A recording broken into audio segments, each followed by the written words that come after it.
बस बाबा ecology जो मतलब छा है? इकोलॉजी इकोलॉजी एड़ी ब्रांच आ बायोलॉजी जी जैमें असां स्टडी कंदासे living and non living things जे रिलेशन जी। सही आ? हाणे सही आ कैमरा? हाणे सही हूंदी बुधायो।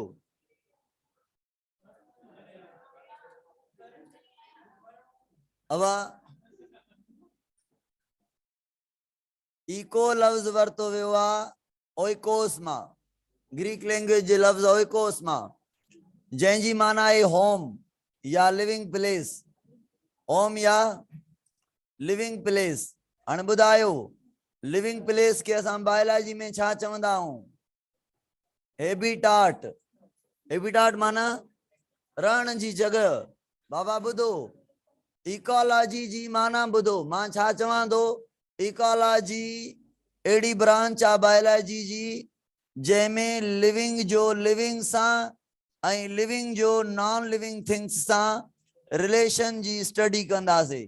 तो लिविंग ऐं नॉन लिविंग जो पाण में कहिड़ो रिलेशन आहे, कहिड़ो कोऑपरेशन आहे, कहिड़ी इन्हनि जे विच में कनेक्टिव लिंक्स आहिनि, त उन्हनि जे विच में जेको इंटरेक्शन आहे उन इंटरेक्शन जी स्टडी खे असां छा चवंदा आहियूं? इकोलॉजी। हाणे लिविंग ऐं नॉन लिविंग काॾों आहियूं? ॾिसो ॾिसो होम या लिविंग प्लेस, जेका होम या लिविंग प्लेस हूंदी आहे न, उनमें जेका प्लेस आहे माना नॉन लिविंग एनवायरमेंट आहे असांजो, ऐं उनमें लिविंग ऑर्गेनिज्म भी सर्वाइव करे थो। माना लिविंग प्लेस में तव्हांजा लिविंग ऑर्गेनिज्म भी अची विया त नॉन लिविंग शयूं बि अची वियूं। जीअं घर जे अंदरि रहण वारा भी अची विया त घर जे अंदरि एनवायरमेंटल फैक्टर भी अची विया, टेम्परेचर आहे वग़ैरह जेके भी शयूं आहिनि, सॉइल आहे, हर शइ आहे, लाइट आहे, है न, ये शयूं नॉन लिविंग थिंग्स आहिनि। हाणे इकोलॉजी में असां स्टडी छा कंदासीं? लिविंग ऐं नॉन लिविंग थिंग्स जो रिलेशन। बस रिलेशन थोड़ो पढ़ो त सही, गौर सां था ॿुधो, अहिड़े ख्याल कयो, रिलेशन थोड़ो ॾिसो।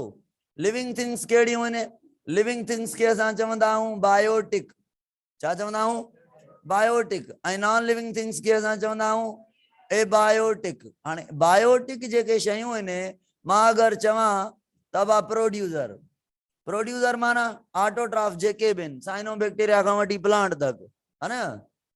ॿियो चवां कंज्यूमर, ॿुधायो कहिड़ा आहिनि कंज्यूमर? हेटोट्राफ, सभई सभई हेटोट्राफ।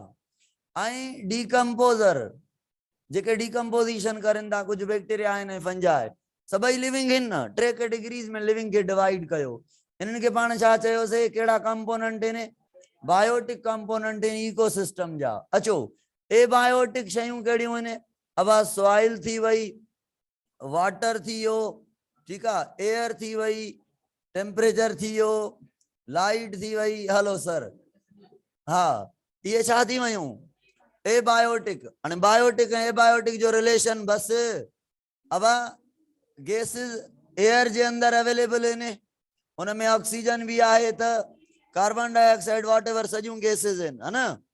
गौर सां ॿुधो। हाणे प्रोड्यूसर जो रिलेशन, अब प्रोड्यूसर लाइट खां सवा सर्वाइव कंदा? एयर खां सवा खपेनि न खपेनि? मरंदा न त मरी वेंदा वीचारा।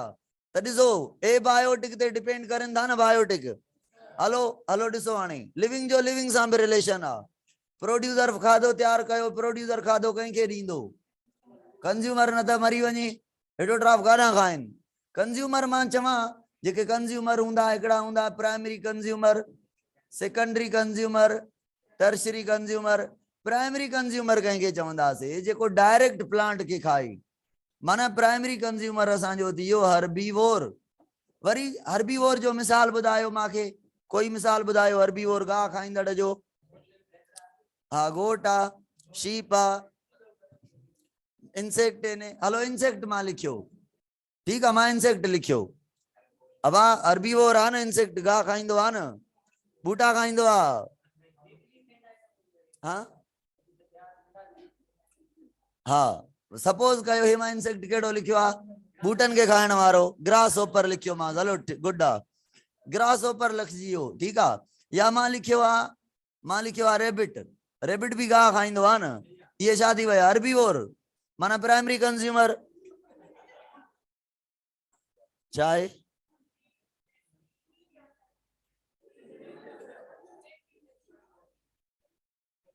डबल बी भी ईंदी आहे।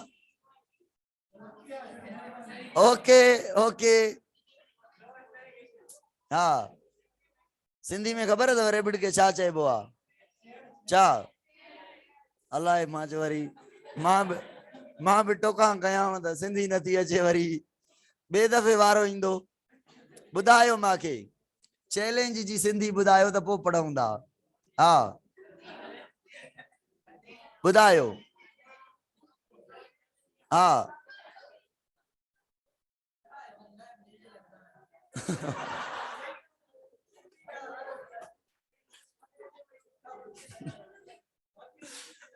अचे सिंधी कोन थी वरी हवाल करनि था भला। हलो ठीकु आहे मोटी अचो तव्हां अंग्रेज थियो असां सिंधी भला आहियूं। ठीकु आहे अबा बायो में सिंधी में तो पढ़ाया तो अंग्रेजी में काॾा तव्हांखे पढ़ाया तो। ये भुल में लिखा तो वे गलत सलत मिड़ई मोटी अचो। हाँ मोटी अचो चुप चुप सर सर बस हर्बीवोर केर थी वया प्राइमरी कंज्यूमर। अब हर्बीवोर के जेको खाए वो माना प्लांट के खाए दो या गोश्त के खाए दो एनिमल के खाए दो माना गोश्त खाए दो त सेकेंडरी कंज्यूमर थी वयो कार्निवोर। वोर माना ईटिंग नेचर सही है। कार्नी मतलब फ्लैश गोश्त त इंसेक्ट के खाइण वारो कार्निवोर रेबिट के खाइण वारो केड़ो आ रेबिट के खाइण वारो नालो बुधायो। केट खाई सकेस थी डॉग खाई सकेस तो हाँ है ना।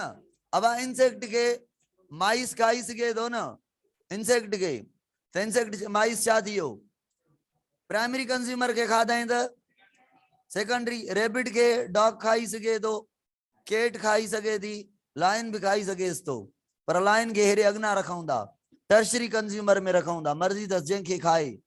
अब हाणे जेको सेकेंडरी कंज्यूमर के खाइंदो उन जो मतलब गोश्त खाइंदो या बूटा खाइंदो। जेको सेकेंडरी कंज्यूमर के खाइंदो गोश्त खाइंदो न सेकेंडरी कंज्यूमर माइस आ डॉग आ सेकेंडरी कंज्यूमर बूटो आ छा त पो शींह बुख मरदो पर ड्रब न चरंदो। माना कहीं के न खाइंदो ऑटोट्राफ के न खाइंदो जे ऑटोट्राफ के खाया तो प्राइमरी कंज्यूमर चऊं सा पर शींह थींदो प्राइमरी कंज्यूमर न थींदो छा है टर्शरी कंज्यूमर आ पर मर्जी त सेकेंडरी कंज्यूमर ते भी थी सके तो रेबिट के भी खाई सके तो पर इन जनरल छा चऊं सा टर्शरी कंज्यूमर उन्हीं के चइबो आ जेको कार्निवोर जो भी मथा उनके खाइण वारो हुजे माना टॉप कार्निवोर ठीक है। टॉप कार्निवोर टर्शरी कंज्यूमर थींदो इनके खाइण वारो कोई भी न हूंदो। अब हाणे ॿुधो हे थी वई असांजी फूड चेन बस हे थी वई फूड चेन। अब माइस के केर खाए सके तो मिसाल ॿुधायो पंजाब टेक्स्ट में हे फूड चेन जो मिसाल ॾिनल आहे त इंसेक्ट खाधो कंहिंखे प्लांट के इंसेक्ट छा थियो हर्बीवोर या प्राइमरी कंज्यूमर इंसेक्ट के खाधो माइस छा थियो सेकेंडरी कंज्यूमर या कार्निवोर माइस के खाधो स्नेक छा थियो टॉप कार्निवोर यानी टर्शरी कंज्यूमर।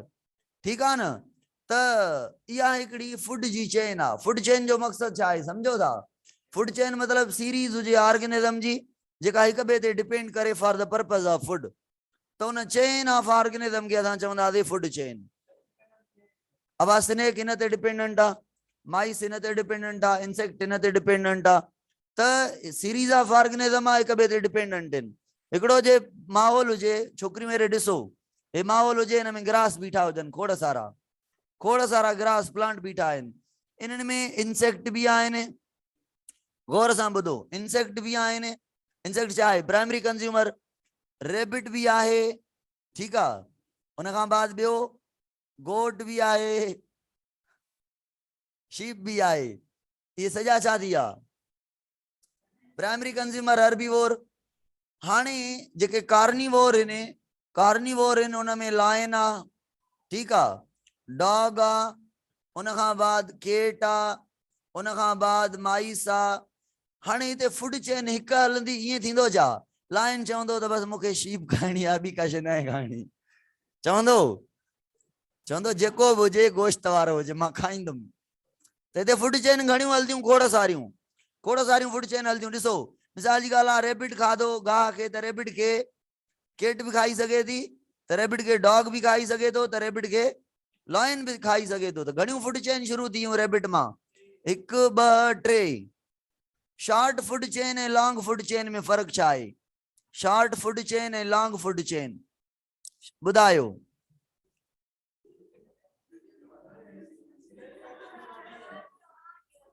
चुप कयो बस मत स्पेलन ने ख्याल कंदो तो बायोलॉजी समझ में न ईंदी।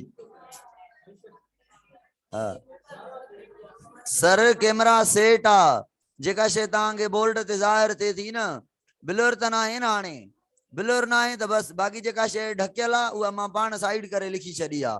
दिल जे टॉपिक्स जा नेम लिखिया आहिनि, मूंखां विसरी न वञनि त कहिड़ा कहिड़ा पढ़ाइणा आहिनि। हेॾो सारो पढ़णो आहे अॼु। चुप, कम जी ॻाल्हि त ॿुधव ई कान, छड़ो बस। हाँ, शॉर्ट फूड चेन ऐं लॉन्ग फूड चेन जो फर्क ॿुधायो। मिसाल जी ॻाल्हि आहे, प्लांट के खाधो एनिमल, एनिमल केड़ो ह्यूमन। अब हाणे फूड चेन ह्यूमन के केर खाए, केर खाए ह्यूमन के, मरंदो न जेस ताईं कोई न खाइंदो।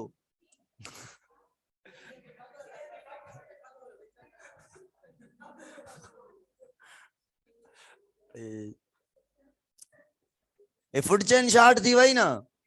ॿुधो हाणे, हाणे अगना तव्हांखे ॿुधो बाबा ओ छोकरियूं,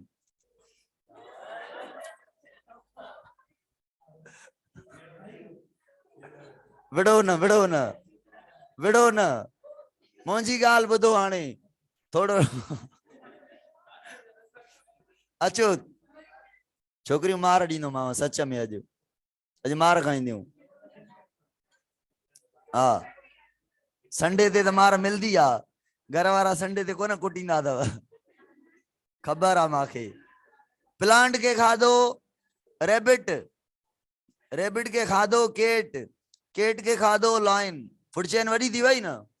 हाणे वडी फूड चेन ऐं नंढी फूड चेन मां जेको आखिर में ऑर्गेनिज्म आ, उन में शॉर्ट फूड चेन में घणो फूड इनके मिलंदो, या लॉन्ग में इनके घणो मिलंदो?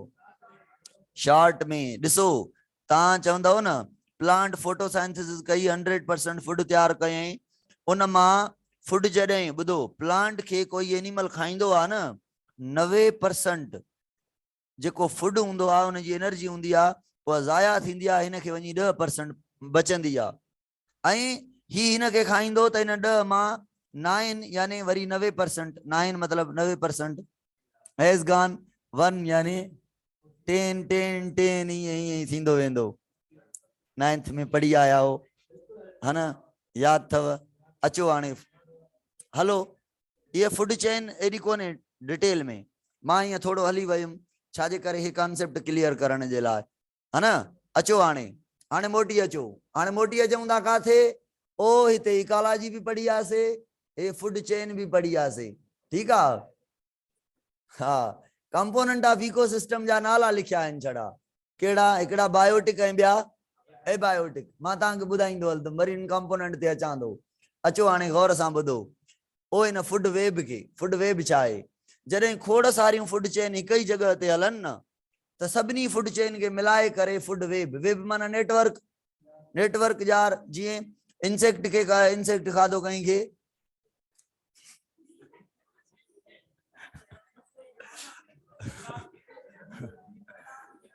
अकुल घट मावारी कार वरी ॿियो।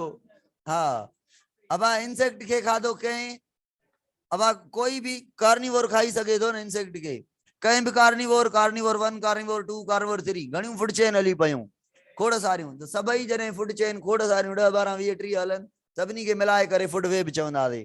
माना फूड चेन जेके बि हलन हिक इकोसिस्टम में, उन्हनि खे मिलाए करे फूड वेब चवंदासीं, है ना।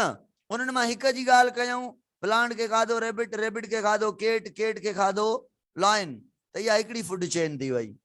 पर असां रेबिट मां ॻाल्हियूं ॾिसो, हाणे प्लांट मां घणियूं फूड चेन निकिरनि थियूं, शीप खाधो, गोट खाधो, रेबिट खाधो, 4 निकिरनि थियूं, वरी अलाए केतिरियूं वधनि थियूं, है ना। शीप हिक आहे छा हिते, खोड़ सारियूं आहिनि न। शीप के ह्यूमन भी खाईंदा हूंदा, इहा हिकिड़ी फूड चेन थी वई। लॉयन भी खाए थो, इहा हिकिड़ी ॿी फूड चेन थी वई। ऐं शीप मरे थी त डिकम्पोज़र बि खाइनि था, इहा बि हिकिड़ी फूड चेन थी वई। त ऑल कॉम्बिनेशन, भला ॿुधो, हिकिड़े माहौल में हिकु फूड चेन थी सघे थी छा? त हिकु ई हुजे बस। स्टेबल इकोसिस्टम उहो आहे जंहिंमें खोड़ सारियूं फूड चेन गॾु हलनि, खोड़ सारियूं फूड चेन हलंदियूं, स्टेबिलिटी हूंदी। ठीकु आहे, अचो हाणे अचूं था इकोलॉजी ते, मोटी इकोसिस्टम ते मोटी अचूं था। अब इकोलॉजी जो मक़सदु इहो हुयो, ॿुधो मोटी आयासीं, मुंड ते मोटी आया आहियूं। Study of relationship between living organism and with their environment. मां ईअं चवां छोकिरियूं, मां ईअं चवां study of relationship between living organism and with their non living environment, या फिजिकल एनवायरनमेंट, या विद देयर सराउंडिंग। ओके, अचो इकोलॉजी। इकोसिस्टम छा आहे छोकिरियूं ॿुधायो? इकोसिस्टम, इको लफ्ज़ अगेन कंहिं मां वरितो वियो आहे? ओइकोस मां। ओइकोस लफ्ज़ जी माना छा आहे? होम या लिविंग प्लेस, ऐं सिस्टम माना हिकिड़ो हलंदड़ निज़ाम। अब ॿुधो छोकिरियूं, बस तव्हां विच में ॻाल्हाईंदियूं वेठियूं, उहो पाण में बि न ॻाल्हायो। जेको नथो सम्झे ॻाल्हि खे उहो क्लास खां थोरो ॿाहिरि चकर हणी अचे। ॾिसो, बायोटिक मटीरियल एबायोटिक ॾे ट्रांसफर थियनि था।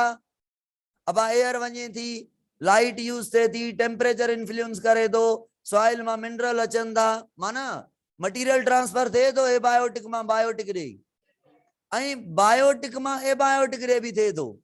कीअं? जेके डिकम्पोज़र आहिनि उहे छा था करनि? डेड बॉडीज़ खे टोड़े करे मिट्टी में मिलाए छॾनि था। साॻी कार्बन डाइऑक्साइड जेका आहे त गैसिस में वञे थी डिकम्पोजिशन खां बाद, साॻा जेके मिनरल आहिनि उहे मिट्टी में वञनि था, है न? त माना एबायोटिक ऐं बायोटिक कंपोनेंट रिसाइकिल थियनि था। इन जी मटीरियल जी छा थिए थी? एक्सचेंज थिए थी मटीरियल जी between living and non living जे विच में। जेको मटीरियल एक्सचेंज थिए थो न, उहो अगरि न थिए त ॿ कंपोनेंट जे करे न थींदो। हिकु प्रोड्यूसर न हुजनि, ॿियो डिकम्पोज़र न हुजनि।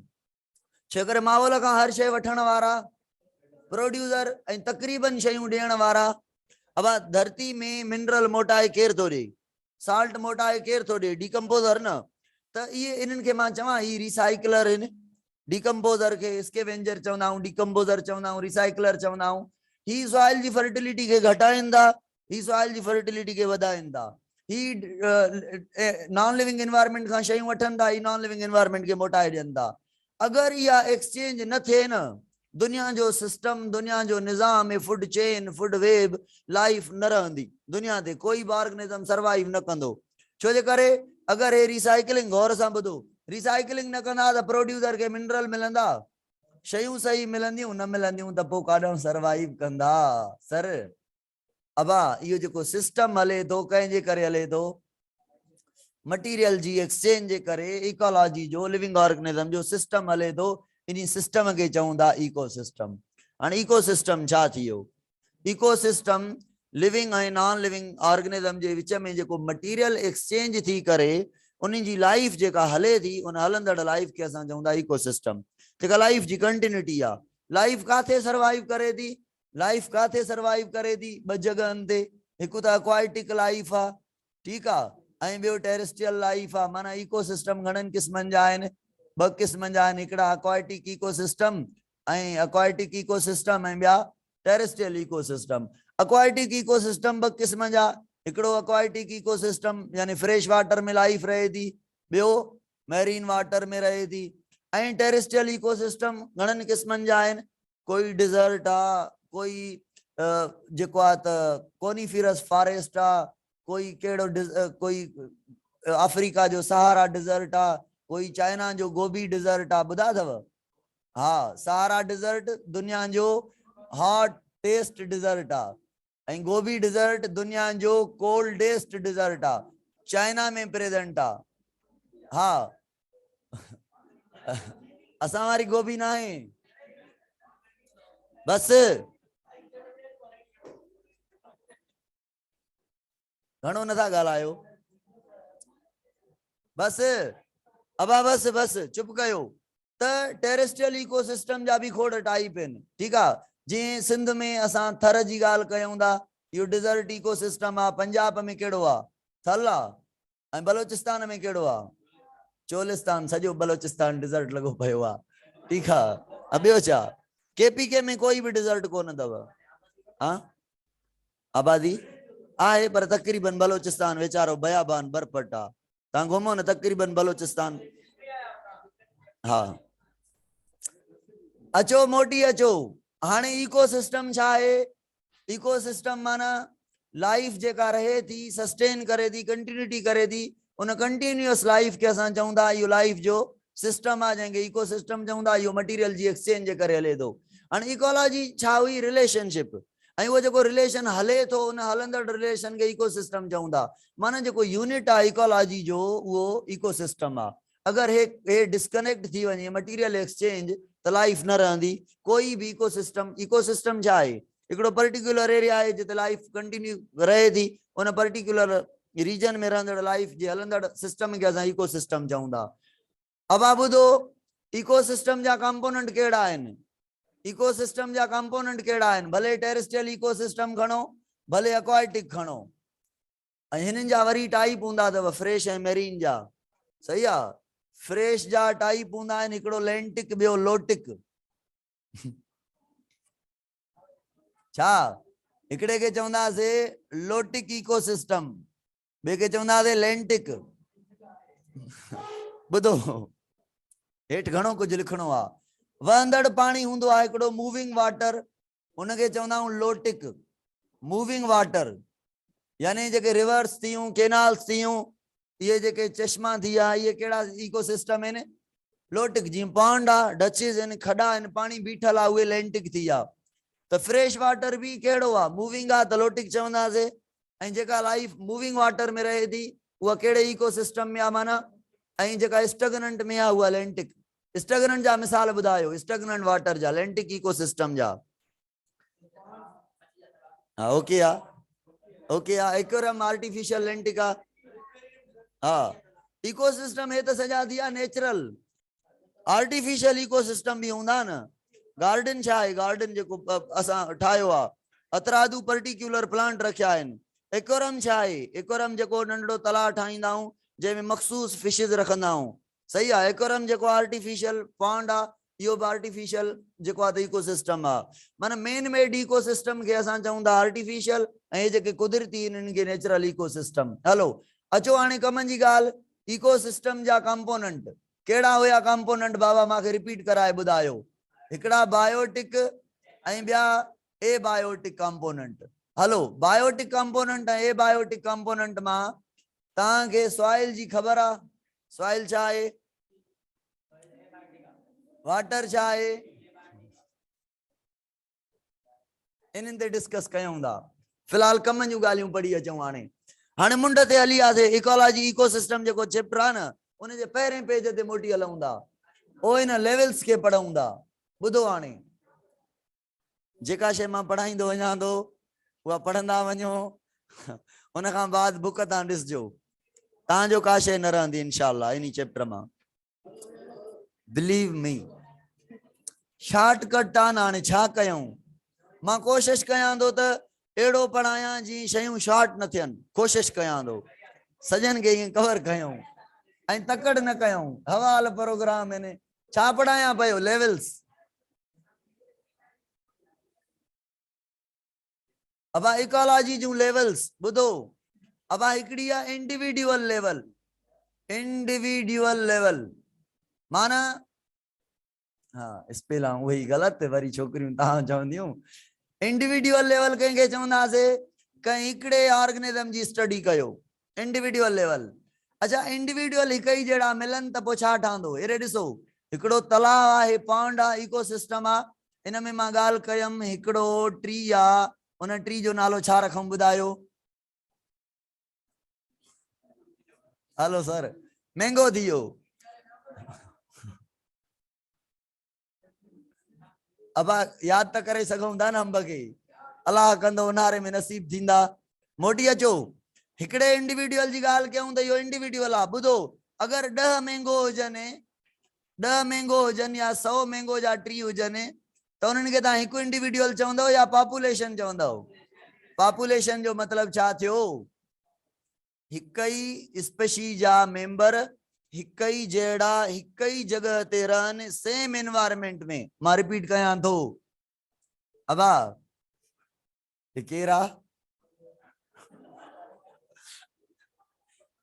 शेड वारी छोकरी कहीं हयो यो शेड कहीं लगायो।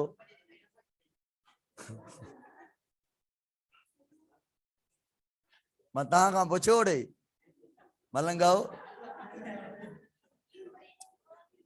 मोटी अचो। मां इन्हनि खे ॾिसां त पोइ ॿुधायां थो छोकिरियुनि खे त केरु आहे हरकत करे थो। कम जी ॻाल्हि पढ़ाइण में माना तव्हांजी मज़ाक। अलाह को ईमान ॾेव, को खणी अचो घरों कॾहिं अकुल। बाक़ी अॼु त आचर आहे न, अॼु त सॼो सटे आयूं हूंदियूं घर अकुल, है न। हा अचो मोटी अचो बाबा, बाबा मोटी अचो। हाँ अब ॿुधो, हिक ही जहिड़ा ऑर्गेनिज्म छा हुजनि, सिमिलर हुजनि ऐं सेम एनवायरमेंट जे अंदर रहनि सेम टाइम ते। उन ग्रुप ऑफ ऑर्गेनिज्म के असां चवंदासीं पॉपुलेशन। ॾिसो 100 ही मैंगोज इन, माना सिमिलर ऑर्गेनिज्म थी विया, सेम एनवायरमेंट में रहनि था, हिकिड़ो कोई टेरेस्ट्रियल एनवायरमेंट आहे उन में रहनि था, ठीकु आहे, हिक ही जगह ते प्रेजेंट इन सेम टाइम ते। ईअं न त हिकिड़ा अगले साल हुया मरी विया उहे बि ॻणींदासीं, ॿिया जेके मैंगो अगले साल पैदा थींदा उहे बि ॻणींदासीं न। तंहिंजे करे सेम टाइम, हिकिड़े ही टाइम में हिक ही जहिड़ा ऑर्गेनिज्म हिक ही एनवायरमेंट में रहनि, पर हिक ही स्पेशीज जा मेंबर हुजनि, उन ग्रुप ऑफ ऑर्गेनिज्म के चवंदासीं। मां चवां group of similar organism live in the same environment under the same condition in a particular time is called population. अगर पॉपुलेशन थी वई हिकिड़ी मैंगो जी, उन खां अलावा हिते असांखे नीम ट्री भी अवेलेबल आहिनि, नीम ट्री भी जेके 100 आहिनि, ऐं हिते फ्रॉग भी आहिनि 100 आहिनि। उन खां बाद हिते किथे जेको आहे त कोई एनिमल आहे, डॉग आहे, सही आहे, केट आहिनि, ऐं बस यार छोकरो छा अथव भला। उन खां अलावा माना घणियूं पॉपुलेशन जी ॾिसो, हिक नीम ट्री जी, ॿी फ्रॉग जी, टी मैंगो जी, चौथी केट जी, पंजी डॉग जी। खोड़ सारियूं पॉपुलेशन अगर मिलन त उन मिलाए करे पॉपुलेशन के असां चवंदासीं कम्युनिटी। ॿुधायो मां चवां ग्रुप ऑफ सिमिलर ऑर्गेनिज्म या dissimilar organism? Group of dissimilar organism live in the same environment in the same time in a particular condition. बाकी ॻाल्हियूं साॻियूं ग्रुप ऑफ डिसिमिलर ऑर्गेनिज्म। हाणे ॿुधो, कम्युनिटी में भी सॼा लिविंग ऑर्गेनिज्म आहिनि, पॉपुलेशन में भी सॼा लिविंग ऑर्गेनिज्म आहिनि। कहिड़ी इन मां कहिड़ो टर्म आहे जंहिंमें हिक ही स्पेशीज जा मेंबर आहिनि ऐं मुख़्तलिफ़ स्पेशीज जा मेंबर? मां ईअं चवां ग्रुप ऑफ डिफरेंट स्पेशीज या मेंबर ऑफ डिफरेंट स्पेशीज या डिसिमिलर ऑर्गेनिज्म या different population live together under the same environment and under the same environmental condition same time in a particular area is called community. community खां बाद अगर असां इन्हनि में environment भी मिलायूं, community सां प्लस कयूं छा, प्लस कयूं environment माना नॉन लिविंग शयूं, नॉन लिविंग एनवायरमेंट असां मिलायूं, कम्युनिटी माना सॼा लिविंग जी ॻाल्हि कयूं था, ठीकु आहे न, ऐं उन सां मिलायूं एनवायरमेंट, त पोइ असांजो इहो थी वियो इको सिस्टम। हाणे ॾिसो हे कम्युनिटी आहे, कम्युनिटी रहे काथे थी, एनवायरमेंट में रहे थी न। एनवायरमेंट प्लस कम्युनिटी माना living plus non living is called ecosystem. हाणे इको सिस्टम काथे आहे? टेरेस्ट्रियल ते आहे। टेरेस्ट्रियल इको सिस्टम पाणी जो आहे त अक्वाटिक इको सिस्टम। अगर इको सिस्टम घणा आहिनि इको सिस्टम? ॾिसो खोड़ सारा आहिनि, खोड़ सारा सॼा दुनिया जा इको सिस्टम मिलायूं, सॼा इको सिस्टम मिलायूं त पोइ उन्ही खे चवंदासीं global ecosystem, global ecosystem या बायोस्फीयर। बायोस्फीयर लफ़्ज़ जी माना छा आहे? हे ग्लोब आहे सॼो, इन में 3 एरिया आहिनि, कहिड़ा? हिकु एटमॉस्फेयर बाबा बस एयर वारो रीजन, ॿियो लैंड वारो धरती वारो रीजन, टियों जेको आहे त वाटर वारो रीजन। घणा रीजन थी विया? 3। एयर वारे रीजन के असां चवंदा आहियूं एटमॉस्फेयर। स्फेयर लफ़्ज़ जी माना आहे पीस आर पार्ट, एटमो लफ़्ज़ जी माना आहे एयर, उहो दुनिया जो हिस्सो जंहिंमें एयर प्रेजेंट आहे उन्ही खे छा चवंदासीं? एटमॉस्फेयर। इन में भी लाइफ आहे पर लिमिट आहे हिकिड़ी, इन हद ताईं, जेसि ताईं ऑक्सीजन आहे ओसि ताईं लाइफ आहे, मथे लाइफ न आहे, ठीकु आहे। उन खां बाद लैंड जे अंदर छा अचे थो? 2 शयूं अचनि थियूं, गौर सां ॿुधिजो। लैंड जे अंदर 2 शयूं अचनि थियूं, हिकिड़ा अचनि था जेके आहिनि त पत्थर जेका सॉइल न आहे ऐं ॿिया अचनि था सॉइल। हिकिड़ी सॉइल आहे, सॉइल मथां हूंदी हेठां हूंदी, मथां सॉइल जेका आहे न पत्थरनि मां ठही आहे, रॉक्स मां ठही आहे। अॻ में दुनिया सॼी पत्थर हुई, हिकिड़ो गोल पत्थर हुई। इवोल्यूशन चैप्टर में पढ़ंदव तव्हां त ॾिसो अपलोड थियल आहे ऑनलाइन, इहो तव्हांखे ॿुधणो पवंदो चैप्टर। सुभाणे पाण बायोटेक्नोलॉजी खे 2 कलाक पढ़ी पूरो कंदासीं, ॿुधो न। सुभाणे सुबुह जेका टाइमिंग हूंदी उहा साॻी अकेडमी वारी टाइमिंग हूंदी न, उन टाइम ते पाण 2 कलाक पढ़ी करे बायोटेक खे पूरो कंदासीं। हिकु जेका इवोल्यूशन आहे, मां जेॾो बि हिते भलो पढ़ायां न पढ़ाए सघंदुमि ओड़ो, छो जे करे टाइम थोरो आहे। इवोल्यूशन चैप्टर वॾो आहे। हार्डी वेनबर्ग थ्योरम मूंखे यादि ॾिराइजो, इहो हिकिड़ो टॉपिक मां हिते पढ़ाए छॾींदुमि, छो करे ऑनलाइन में उहो टॉपिक न आहे। हा थी वेंदो, हर शइ थींदी, हेॾो चैप्टर थिए थो त उहो बि थींदो न। मोटी अचो मोटी अचो। अब लैंड वारे पोर्शन के एयर वारे पोर्शन के छा चयो त एटमॉस्फेयर। लैंड में आहे छा, हिकु सॉइल आहे ऐं ॿियो रॉक्स आहिनि। सही आहे। लाइफ काथे सर्वाइव कंदी, सॉइल में। रॉक्स त माना अञा अनडेवलप्ड कंडीशन आहे, त rocks plus soil is equal to land है न। लैंड जे लाइ असां वर्ड यूज कंदा आहियूं लिथियोस्फीयर, लिथियोस्फीयर, ठीकु आहे। ऐं उन खां बाद तमामु पोर्शन जेको इन जो आहे दुनिया जो, उहो वाटर सां ऑक्यूपाए थियल आहे, जंहिंखे असां चऊं था हाइड्रोस्फीयर। अब हाणे पाणी जे अंदरि मखसूस हद ताईं लाइट वेंदी आहे, जेसि ताईं लाइट वेंदी आहे होसि ताईं लाइफ आहे। उन खां थोरो हेठि बि कुझु अहिड़ी लाइफ आहे जेका डिके वग़ैरह ते ग्रो करे थी। माना पाणी जे अंदरि लिविंग ऑर्गेनिज़म बि आहिनि ऐं एनवायरमेंट बि आहे, ऐं लिथियोस्फीयर में बि लिविंग ऑर्गेनिज़म बि आहिनि सॉइल में, ऐं उन्हनि जो एनवायरमेंट आहे हिकिड़ो। ऐं एयर जे अंदरि बि लिविंग ऑर्गेनिज़म आहिनि। माना लिविंग ऑर्गेनिज़म काथे काथे आहिनि, पूरे एटमॉस्फेयर में। मां चवां आहिनि पूरे एटमॉस्फेयर में न, पूरी अर्थ में आहिनि, पूरे हाइड्रोस्फीयर में आहिनि।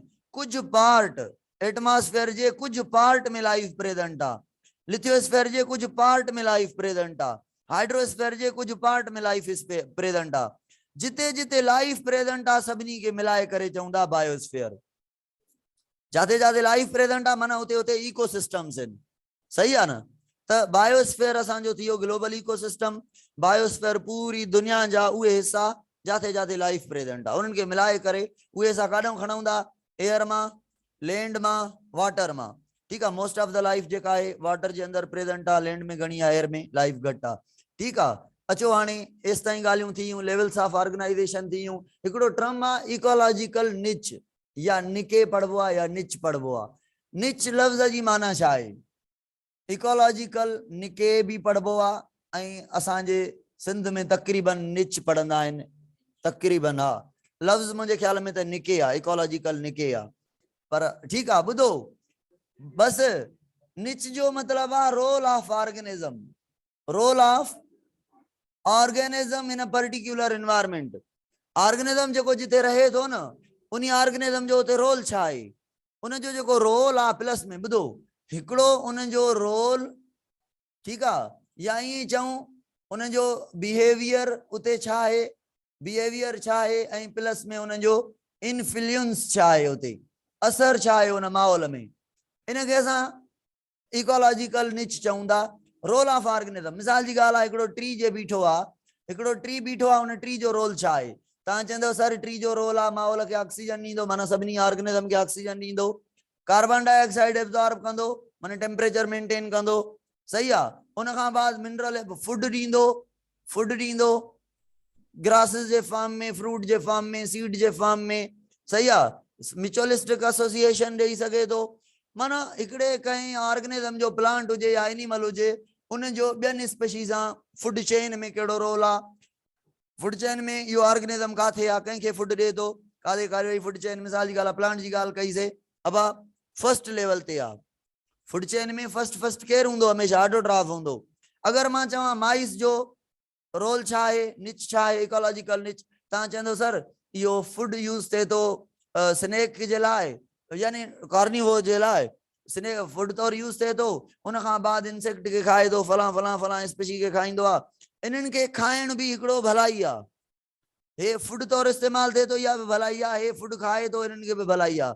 नंबर ऑफ इंडिविजुअल मेंटेन थींदा आहिनि। अगरि माइस खे खाइण वारो कोई न हुजे त माइस जो नंबर वधी वेंदो, इनके मेंटेन करण ला ही वेठो आ। हर एक जो पर्टिकुलर रोल आ, माना जो सभिनी जो रोल आ, कोई भी छा करे तो, खाए तो, पिए तो, दे तो, वटे तो, शेल्टर दे तो, एसोसिएशन दे तो, रहण जी जगह दे तो, हैबिटाट दे तो, कोई भी ऑर्गेनिज्म कुछ भी माहौल जे अंदर करे तो, यो उन जो निच आ, यो उन जो रोल आ, यो उन जो बिहेवियर इन्फ्लुएंस आ ऑन द एनवायरनमेंट। माना हिकिड़ी कंट्रीब्यूशन फुल जेका भी उनजी कंट्रीब्यूशन आ पंहिंजे माहौल में, उनखे असां इकोलॉजिकल निच चऊं था। ठीक है ना, इहा ॻाल्हि ओके थी वई। उन खां बाद फोटो कढंदव तव्हां त इन बोर्ड खे मिटाईंदासीं, पोइ पाण पढ़ंदासीं कहिड़ो टॉपिक, सक्सेशन। पोइ फेडरल वारो बुक खणंदासीं, फेडरल वारे बुक मां कुझु ॻाल्हियूं मां तव्हांखे ॿुधाईंदुमि, हे ॻाल्हि हीअं आहे, हे ॻाल्हि हीअं आहे, हे ॻाल्हि हीअं आहे। ठीकु आहे जी सर।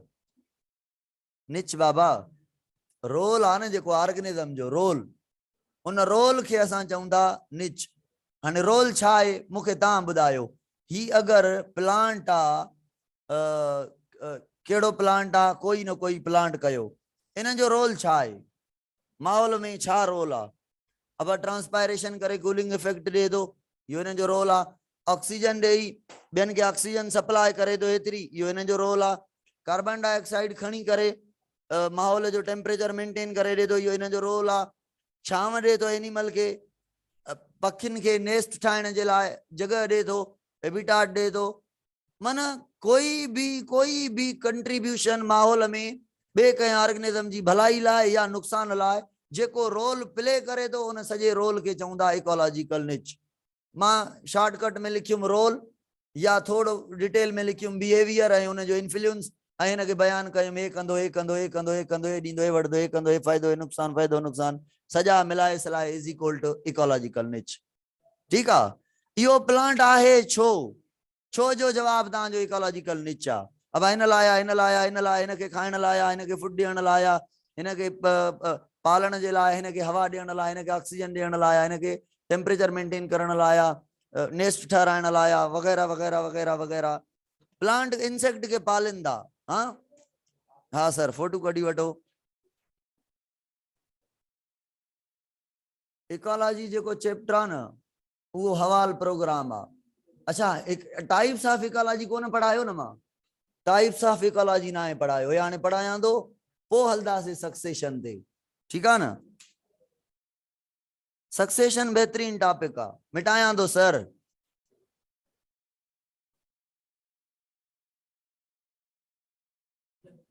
हे इकोलॉजी जेका है न, तहांजी बायो एनर्जेटिक्स चैप्टर पढ़ियो से, उन में इकोलॉजी जा पैरामिड वगैरह पढ़िया से, याद थव? हाँ हाँ, बाकी छा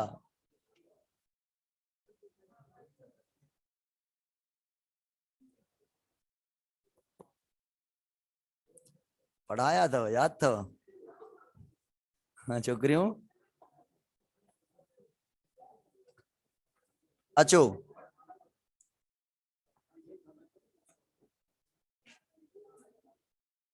कैमरा इते इते हूंदी पोइ हे टॉपिक तव्हांखे ॾेखारियां थो कहिड़ा लिखियल आहिनि। छॾियो हेॾे बोर्ड, सपोज कयो हेॾे बोर्ड कोन्हे।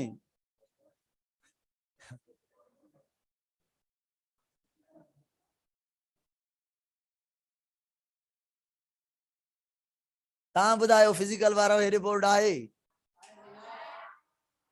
तव्हां बि चरिया हो।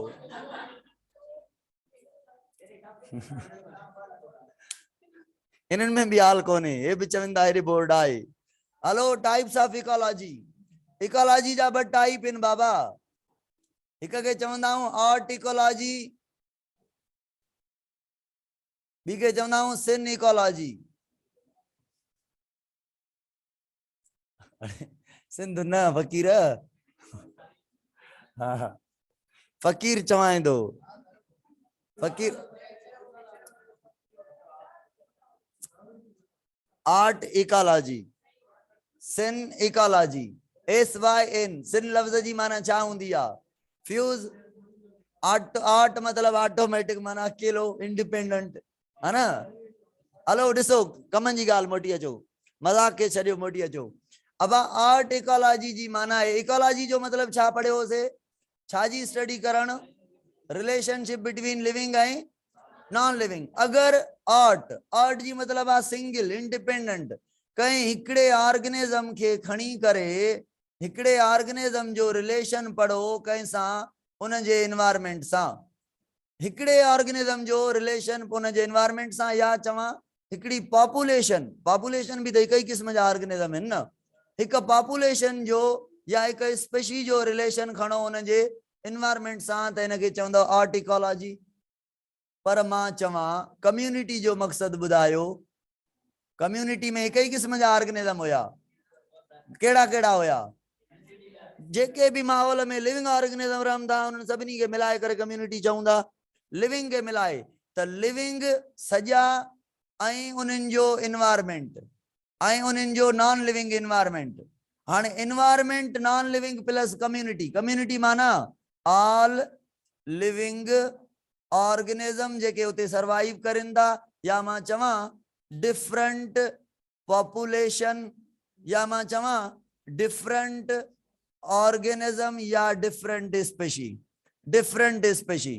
जरे कम्युनिटी जो रिलेशन पढ़ो एनवायरमेंट सा तो माना सभी ऑर्गेनिज्म जो रिलेशन गडे पढ़ो ता इनी के चवंदा सिन इकोलॉजी माना फ्यूज सभी जी गडे स्टडी करण ठीक है ना कम्युनिटी इकोलॉजी भी चऊं सिन इकोलॉजी के है ना हाँ इन इकोलॉजी में छा कंदा से जेके भी डिफरेंट पॉपुलेशन रहन थियूं सभी जो रिलेशन पढ़दा से हुते हिक हिक 1 बाय 1 तो आर्ट इकोलॉजी सिंपल आ जैमें हिकड़ी पॉपुलेशन जो रिलेशन स्टडी कयो एनवायरमेंट सा देने के चंदा दे आर्ट इकोलॉजी सभी पॉपुलेशन के मिलाए करे एनवायरमेंट सा उन जो रिलेशन पढ़ूं दा पो असा फूड चेन पढ़ूं दा फूड चेन आर्ट इकोलॉजी आ सिन इकोलॉजी आ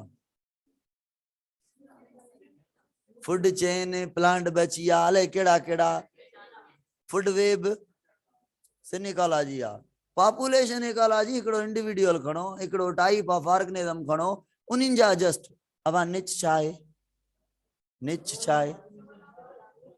निच सिन्ना आटा हिकड़े ऑर्गेनिज्म के खणो था ना उन जो रोल पढ़ो था तो निच छा में आ आर्ट इकोलॉजी में अची वने थी अचो होशियार हो ता सक्सेशन ते अचो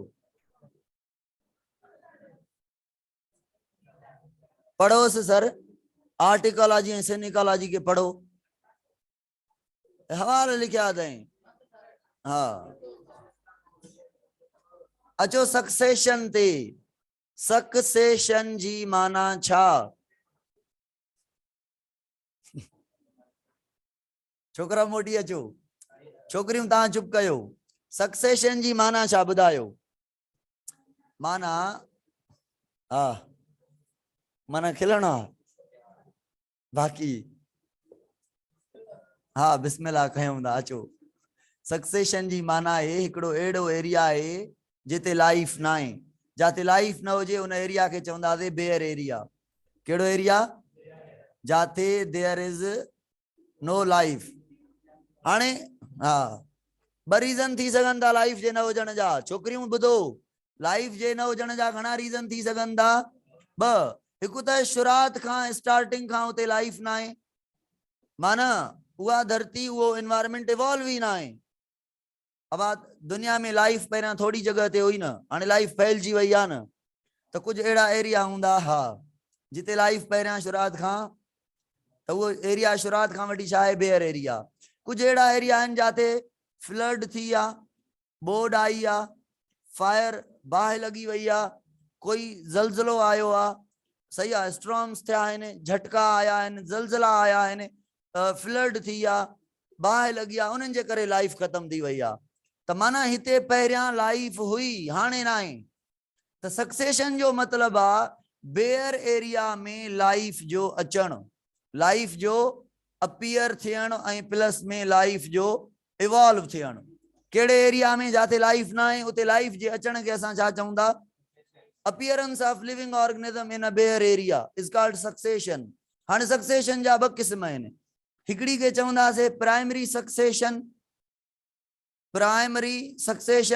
बी के चवंदा से सेकेंडरी सक्सेशन अब स्टार्टिंग थे लाइफ जी तो उनके छा चवंदा पहिरियों दफो लाइफ अपीयर थे कहीं बेयर एरिया में तो उनके छा चवंदा ऐं बाहि लगण जे सबब जलजलन जे सबब बोड जे सबब कंहिं सबब खां लाइफ वही आहे उते हाणे ॿीहर लाइफ अपीयर थिए थी त इहा सक्सेशन जेका आहे सेकेंडरी सवाल पुछां त स्लो कहिड़ी थींदी प्राइमरी ऐं सेकेंडरी मां सेकेंडरी स्लो थींदी छो भुली वियो छा सो रिसोर्सिस न ॾिसो न हिते त तबाही आई आहे न माना सॉइल त ठहियल हुई न मेन मकसद अथव सक्सेशन में छा सक्सेशन में मोस्ट इम्पोर्टेंट ॻाल्हि अथव सॉइल जो हुजणु ऐं एनवायरमेंट जो हुजणु माना जाते लाइफ नाहे जाते शुरात खां लाइफ नाहे माना उते सॉइल मुंड खां वठी नाहे ऐं उते एनवायरमेंट सुइटेबल नाहे तंहिंजे करे लाइफ नाहे हाणे सॉइल जो जेको डेवलप थियणु आहे उहो हज़ारे साल वठंदो आहे एनवायरमेंट जो डेवलप थियणु एनवायरमेंट जो डेवलप थियणु माना एनवायरमेंट में जेके गैसिस आहिनि उहे नॉर्मल थियणु जेके उन्हनि जे मिट्टी जे अंदरि कंडीशन्स आहिनि पीएच वग़ैरह हे हो इहे सॼियूं नॉर्मल थियणु इहो कहिड़ो ॾुखियो कमु आहे इहो ॾुखियो कमु आहे मिनरल जो हुजणु न हुजणु डेड बॉडीज़ जो हुजणु न हुजणु मिनरल डेड बॉडीज़ डिकम्पोज जॾहिं लाइफ ई न आहे सॉइल ई न आहे त हिते लाइफ थियणु ॾाढो ॾुखियो आहे स्लो स्लो लाइफ अपीयर थींदी प्राइमरी सक्सेशन में सेकेंडरी में त एनवायरमेंट हुयो न धरती त हुई न लाइफ ख़तम थी वई आहे कुछ ईयर्स लगंदा कुछ 7 साल लगदा बाद में लाइफ अपीयर थींदी अगर सिर्फ फायर लगी आ तो जल्दी में अपीयर थींदी अगर अड़ी काई कोई न्यूक्लियर ब्लास्ट थियो आ उन जे करे सॉइल ते घणो इफेक्ट थी वेंदो आ पो के 100 साल लगी वेंदा आहिनि उन खां बाद भी लाइफ पो भी या प्राइमरी सक्सेशन का फास्ट आ प्राइमरी का फास्ट आ जो करे हर शय मेंटेन थियल हुई ॿीहर बिगड़ी वई आ त हाणे ॾिसो ॿीहर बिगड़ण माना मिट्टी पत्थर त कोन थी वई न पर इते मिट्टी पहिरियां पत्थर आ सॉइल ना है रॉक्स इन तो सॉइल में रॉक्स जो ठहण it require very much time त इन जे करे प्राइमरी सक्सेशन जेका है उहा छा आहे उहा स्लो आ ऐं सेकेंडरी सक्सेशन थोड़ी फास्ट आ अचो हाँ सर मां स्टार्टिंग ॿुधाईंदुमि अब बेयर एरिया कंहिंखे चवंदा जाते लाइफ ना आहे हाणे लाइफ जाते ना आहे ॿुधो ॿुधो जाते लाइफ ना आहे उते मुंड खां शुरात खां ही लाइफ कोने माना उते सॉइल ही कोने ठहियल उते एनवायरमेंट ही कोन हो शुरात खां वठी उहे उते शुरात खां वठी रॉक्स आहिनि पत्थर आहिनि सही आहे पानी ना आहे सॉइल ना आहे एनवायरमेंट ना आहे त उते लाइफ मुंड खां वठी ना आहे त इहो शुराती बेयर एरिया आहे पर हिकिड़ो ॿियो बेयर एरिया आहे जाते बोड अची वई कोई बाहि लगी वई के ज़लज़ला अची विया न्यूक्लियर ब्लास्ट थियो उन जे करे लाइफ वही हाली माना पहिरियां हुई त लाइफ ख़त्म थी आहे न एनवायरमेंट सॼे जो सॼो ख़त्म न थियो आहे रिवर्स सिस्टम न थियो आहे सॉइल जी इवोल्यूशन पोइ हिते न वई आहे ठीकु आहे न सॉइल खणी एबनॉर्मल थी वई आहे थोरे टाइम खां बाद उहा सेट थी वेंदी ऐं उहा ॿीहर वरी लाइफ उन ते अपीयर थींदी त बेयर एरिया हिकिड़ो शुराती बेयर एरिया आहे माना सॉइल आहे ई न एनवायरमेंट आहे ई न ॿियो बाद में बेयर थिए थो माना पहिरियां हुते लाइफ हुयसि बाद में उनमें के चेंजेस आयूं फ्लड थी बोड थी बाहि थी वग़ैरह वग़ैरह झटका लगा ज़लज़ला आया जंहिंजे करे लाइफ ख़त्म थी वई ॿीहर वरी लाइफ अपीयर थींदी अब हाणे ॿुधो हिकिड़ो टर्म सक्सेशन जे लाइ अब गौर सां ॿुधजो हाणे सक्सेशन जूं स्टेजिस घणियूं ॾिनियूं अथई बुक में हिकिड़ी के स्टेज के चयो अथई जी सर प्राइमरी सक्सेशन जाते लाइफ आहे ही न मुंड में छड़ो हे पत्थर आ रॉक्स इन रॉक्स ते पहिरियां ठहंदी रॉक्स मां सॉइल पोइ एनवायरमेंट थींदो मेंटेन पोइ उन ते हिकिड़ो कोई ऑर्गेनिज्म ईंदो अहिड़ो ऑर्गेनिज्म ईंदो जंहिंजे माहौल फेवर में न हूंदो त उहो बची सघंदो न पोइ कोई ऑर्गेनिज्म हूंदो हाणे उहो कहिड़ो कोई हूंदो हे हूंदो करस्टोज लाइकिन मां पढ़ायां थो इन खे त छा आहे लाइकिन छा आहे एसोसिएशन बिटवीन अलजी एंड फंजाई माहौल ही ना आहे रहण जो हिते अलजी ऐं फंजाई ॿई अची गॾु रहनि था लाइकिन माना एसोसिएशन गॾु रहनि था ऐं करस्टोज जो मक़सदु छा आहे मां इहो पढ़ाईंदुमि त हिते करस्टोज लाइकिन माना अलजी बि अची वई फंजाई बि अची वई गॾु सर्वाइव कयूं पोइ सक्सेशन थींदी अदरवाइज न थींदी इन जो गॾु अचणु छा डिसाइड करे ईंदा हेॾे नओं माहौल आहे अचो त होॾे हलूं सर्वाइव कंदासीं हली एनिमल त कोन्हनि प्लांट आहिनि प्लांट लाइक आहिनि त इन्हनि जो अचणु ॾाढो ॾुखियो आहे it require thousands year 10,000 year अञा हुन खां लेक्स ईयर खोड़ साल इन्हनि खे रिक्वायर आहिनि जेके आहिनि त इन सक्सेशन थियण जे लाइ माना प्रोबेबिलिटी ते डिपेंड करे थी इहा एवोल्यूशन हिकिड़ो मिनट सिर्फ़ अस्सलाम वालेकुम अब ॻाल्हायो मान मां ऐं ओके थी वियो चई छॾियो मान। हा न मां त चयो मान, मां वरी क्लास काने बंदि कराए छॾियऊं था, चयो थो मान मां। न न तव्हां दिलि जाए कयो, दिलि जाए कयो, दिलि जाए कयो, 100% श्योरिटी।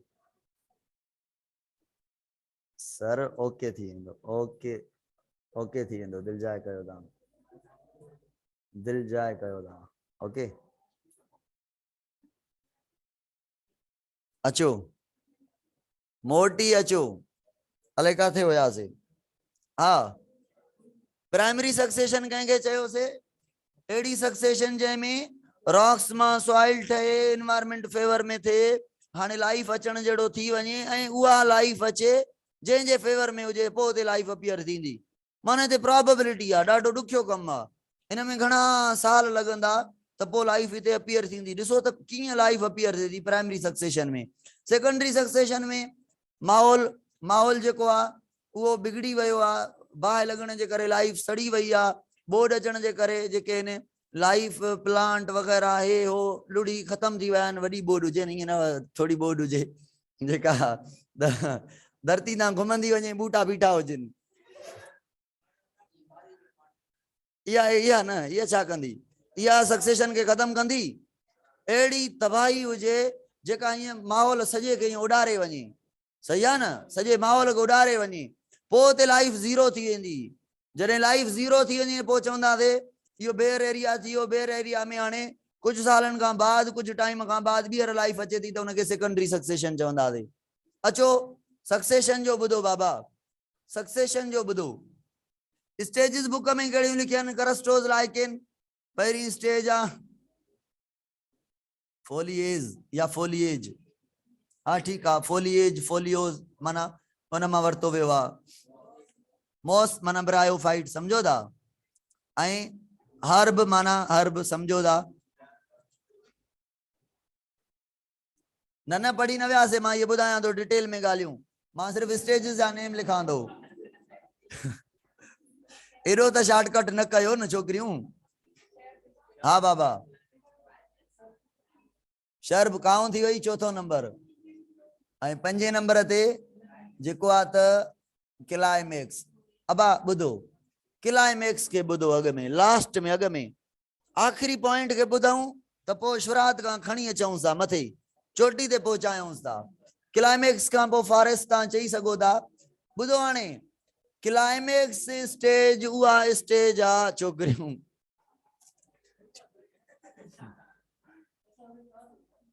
हा क्लाइमेक्स उन्हीं खे चऊं था जंहिंमें ऑल टाइप जा प्लांट हुजनि ऐं एनिमल हुजनि। माना एडी लाइफ इवॉल्व थी वई आहे, छोकरी मायूस थी वयूं, सर एॾे काॾे पुॼायो, सर मोटी अचे थो, तव्हां बिलीव त कयो न। क्लाइमेक्स स्टेज उन्हीं खे चवंदासीं जंहिंमें, वरी ॻाल्हि बंदि न कंदियूं न पोइ मां वरी रुकिजी वञा थो, जंहिंमें ऑल टाइप जा प्लांट हुजनि ऐं एनिमल हुजनि। सवाल पैदा थिए थो, ऑल प्लांट काॾों आया, एनिमल काॾों आया? अबा ॾिसो, हिन में लाइकेन आया, लाइकेन खां पोइ आस्ते आस्ते वॾा लाइकेन आया। सर मुंड खां पढ़ायां थो, सर तव्हांखे ॻाल्हि डाइजेस्ट नथी थिए सही, मुंड खां मां पढ़ायां थो। 5 मिंट वधीक लॻंदा न, हो तव्हां सम्झो हा 5 मिंट घटि लॻंदा। अचो अचो अचो अचो, तव्हांजो शौक़ु पूरो कयां थो मां। करस्टोज लाइकेन, अबा हेरे ॾिसो, हे दुनिया सॼी जेका आहे हिकिड़ो रॉक आहे, सही आहे? हाणे इन रॉक ते सर्वाइव करणु ॾाढो ॾुखियो आहे। जॾहिं इन रॉक ते बाबा, रॉक मां ठहंदी आहे सॉइल, है न, ऐं सॉइल जे ठहण खे असां चवंदा आहियूं, गौर सां ॿुधो, pedogenesis, formation of soil.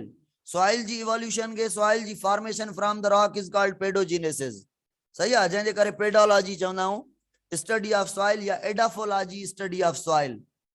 Edaphology या पेडोलॉजी, एडाफोलॉजी या पेडोलॉजी माना study of soil, and pedogenesis माना छा थी वई? सॉइल जी फॉर्मेशन।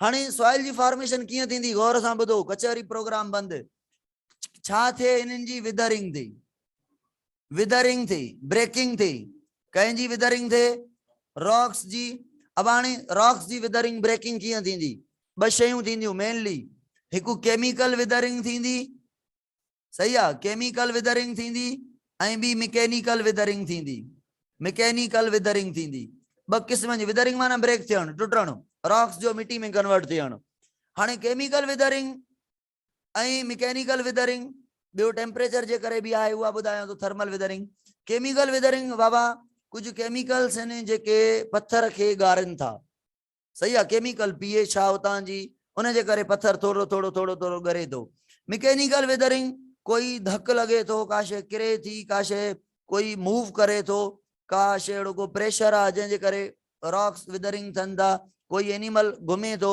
का बॉडी वज़नी हुन ते घुमे थी त पत्थर थोरो थोरो थोरो थोरो ज़रे ज़रे बराबर टुटे थो ज़रे ज़रे बराबर हाणे तव्हां नोट कयो टेम्परेचर जे ॾियूं टेम्परेचर जे गर्मी हूंदी आहे त तव्हां वेंदव न कहीं जबल वारे इलाइक़े ते पहाड़ वारे इलाइक़े ते पत्थर खे जे ईअं हथ हणंदव न उन तां हिकिड़ी लेयर लहंदी नरम नरम लेयर हूंदी उन खां लहंदी हेठि ॾिसंदव त सफ़ा पत्थर ईअं हार्ड हूंदो मथी इहा बि थोरी सनड़ी परदी सॉफ्ट छो थी वई मिटी मिटी वांगुरु नरम छो थी वई जेको टेम्परेचर हुयो उनजी एनर्जी सां जेको पत्थर हुयो उहो टुटंदो वञे पियो ऐं थोरी लेयर उहा टुटी हुई माना टेम्परेचर जे करे बि रॉक्स जी वेदरिंग थींदी कंहिं मैकेनिकल फोर्स जे करे बि पत्थर टुटी सघे थो कंहिं केमिकल चेंजिस जे करे पर ईअं न आहे त साल जे अंदरि पत्थर बस सॉइल थी वेंदो ॾाढो स्लो आहे प्रोसेस त कंहिं बि तरीक़े सां जेको पत्थर कन्वर्ट थिए थो सॉइल में